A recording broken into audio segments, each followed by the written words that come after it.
Selamat sore pemirsa, Berita Nusantara kembali menyapa Anda pada hari ini. Sejumlah berita aktual akan kami sajikan untuk Anda. Bersama saya, Haifatunisa, inilah Berita Nusantara selengkapnya.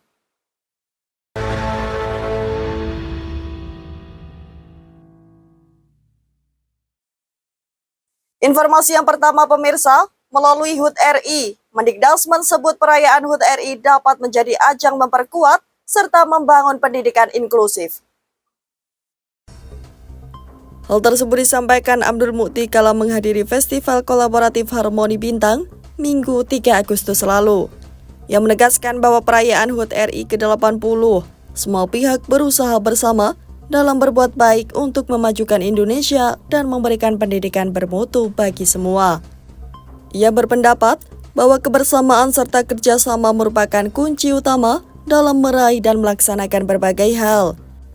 Selanjutnya, ia mengatakan bahwa pemerintah berkomitmen dalam menghadirkan pendidikan yang inklusif demi memastikan semua anak bangsa berkesempatan mengenyam pendidikan tanpa diskriminasi.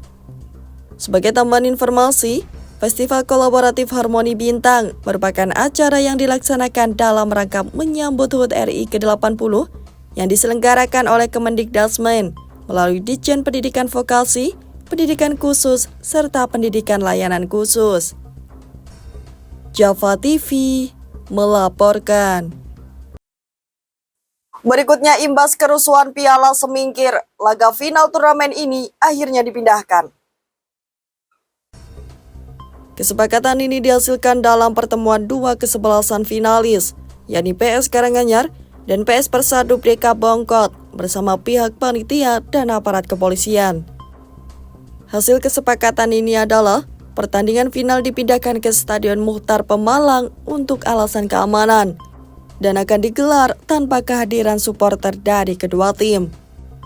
Kesepakatan tersebut juga mendapat pengawalan ketat dari jajaran Polres Pemalang dengan menurunkan 1 peleton pasukan pengamanan guna mencegah terulangnya kerusuhan seperti sebelumnya. Dengan hasil musyawarah sebagai berikut. 1. Pertandingan final dilangsungkan tanpa penonton. Dan yang kedua, pelaksanaan pertandingan pada hari dan tanggal Selasa 15 Agustus Selasa 5 Agustus 2025, waktu kick off jam 14 waktu Indonesia Barat.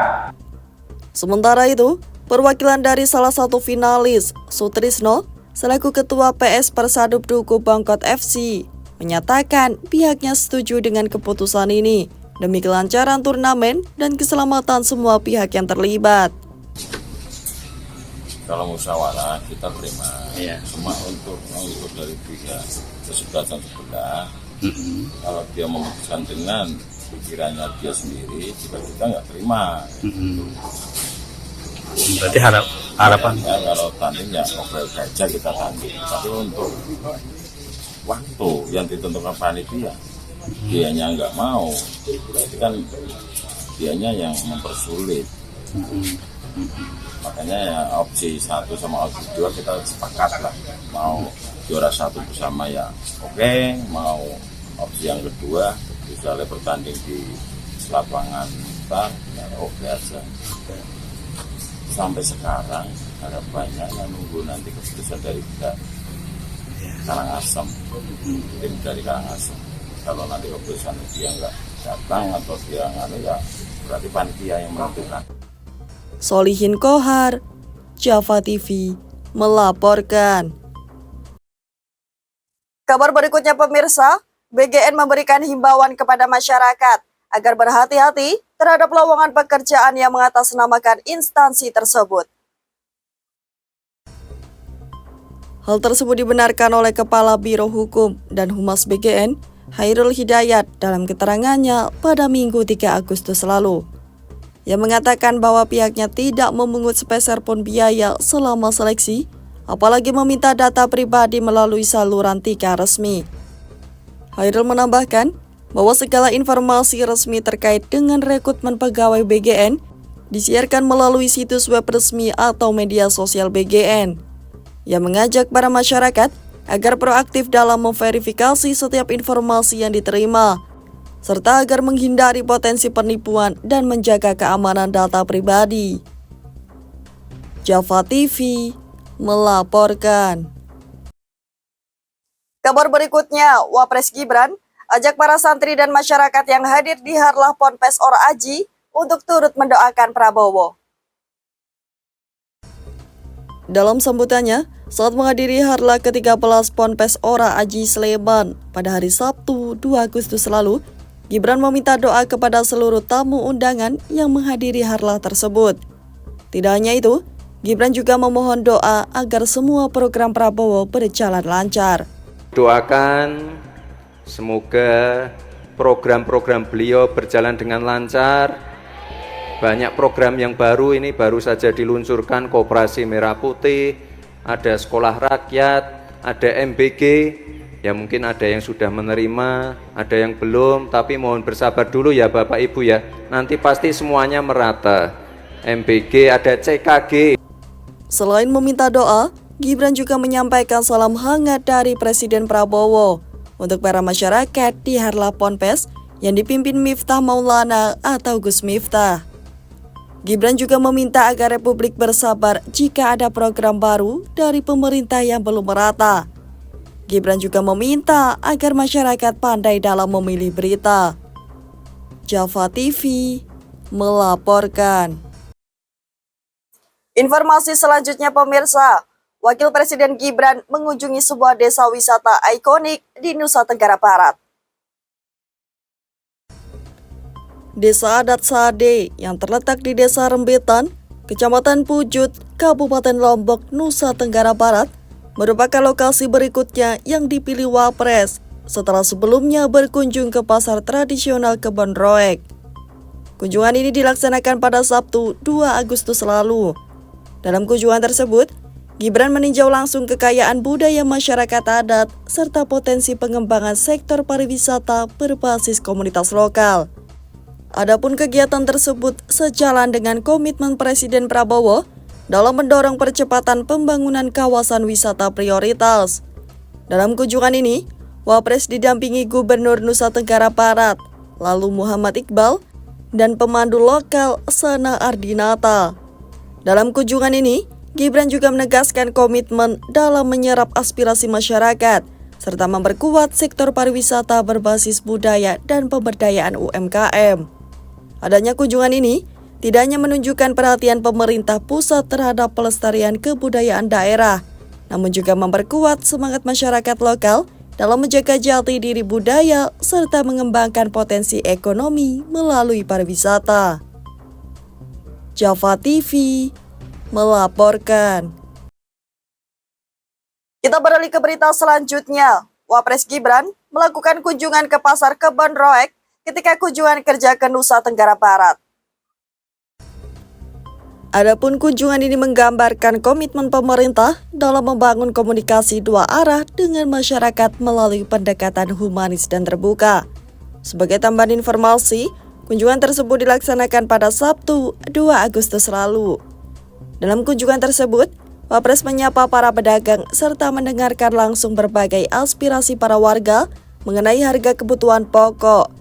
Ia juga meninjau segala aktivitas jual beli serta berdialog dengan para pedagang mengenai kondisi perekonomian di sana.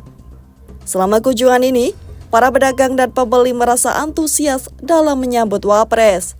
Para pedagang dan pembeli pun menyempatkan diri untuk berfoto serta bersalaman dengan orang nomor 2 di tanah air.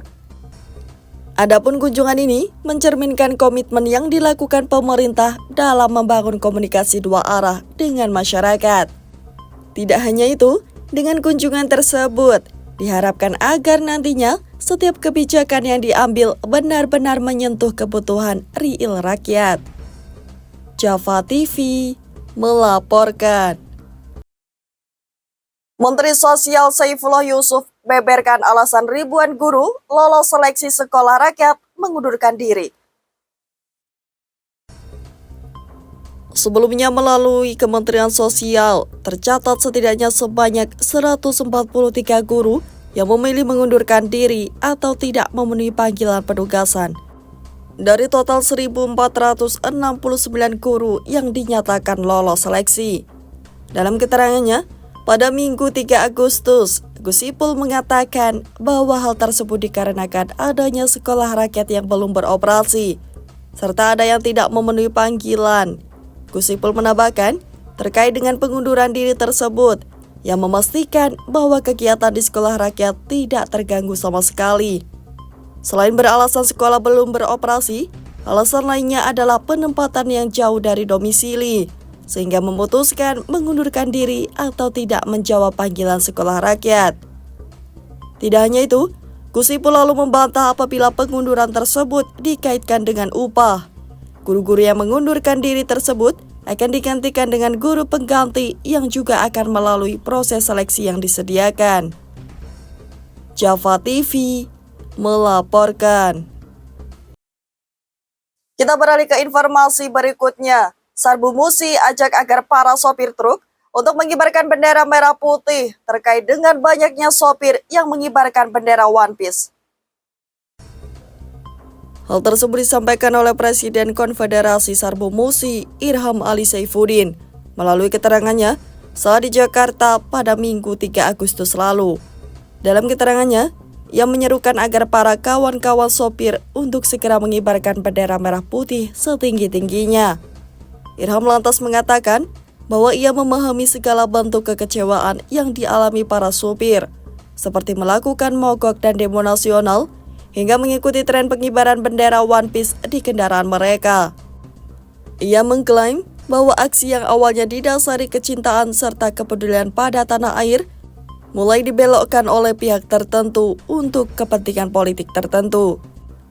Ia juga mengapresiasi Ketua Komisi 5 DPR RI Titi Soeharto yang tidak terlalu risau dengan pengibaran bendera tersebut. Irham menilai bahwa pengibaran tersebut merupakan murni gerakan sosial serta bentuk ekspresi kepada pemerintah.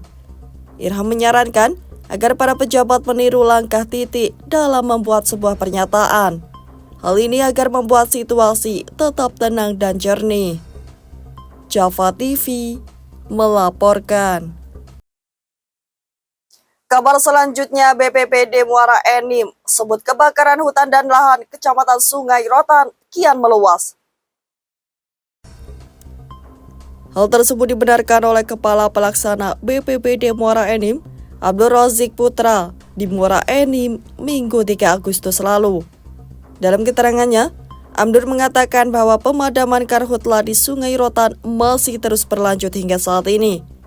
Untuk memadamkan api, Abdur mengatakan bahwa pihaknya kembali menambahkan jumlah personil sebanyak 91 orang dari BPBD Posko Gelombang, Koramil 40401 Gelombang, Polsek Sungai Rotan, Polsek Gelombang, Manggala Agni, Dinas Pemadam Kebakaran Muara Enim, Masyarakat Peduli Api, dan masyarakat desa setempat.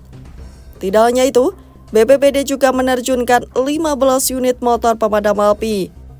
Dikarenakan sulitnya akses untuk roda 4, selain sepeda motor, pihak BPBD juga menerjunkan 5 unit mesin jinjing beserta peralatan, 11 unit mesin nozzle, 2 unit Max 3, serta 8 pompa gendong. Java TV melaporkan. Informasi yang terakhir pemirsa, kejanggalan terlihat di Desa Serang, Kabupaten Purbalingga setelah adanya upaya peningkatan jalan di daerah tersebut. Dalam papan informasi kegiatan tersebut, dicantumkan peningkatan jalan desa RT 04 RW 03 Desa Serang yang dilaksanakan oleh BUMDes Serang. Dalam papan informasi, diterangkan bahwa sumber dana dari BUMDes dengan paku anggaran 92.400.000 dan swadaya sebesar 2.600.000 untuk pembangunan 1.500 meter persegi. Jalan yang dikerjakan oleh BUMDes Serang makmur sejahtera. Adapun kejanggalan tersebut terlihat di lokasi terkesan proyek asal jadi yang tidak sesuai dengan regulasi pengaspalan pada umumnya. Warga setempat pun mengaku bahwa pembangunan tersebut memang rawan rusak. Apalagi sih kayak gini orang buat di kaca kalau lagi kehujanan terus bisa rusak. Kayak gitu ya. Namun demikian, warga merasa berterima kasih karena akses jalan tersebut telah ditingkatkan kualitasnya, sehingga bisa mempermudah aktivitas perkebunan masyarakat. Dengan adanya kayak gini ya terima kasih sekali sudah dibantu aspal dari desa. Ya mudah-mudahan ya berkelanjutan desa-desa yang belum diikuti. Terus Dibikin kayak gini jadi ekonomi perkebunan kan berjalan lancar. Solihin Kohar, Java TV, melaporkan. Baik pemirsa, informasi tadi sekaligus menjadi penutup perjumpaan kita hari ini. Saya Haifatunisa dan segenap tim redaksi yang bertugas pamit undur diri. Selamat sore, salam berita Nusantara.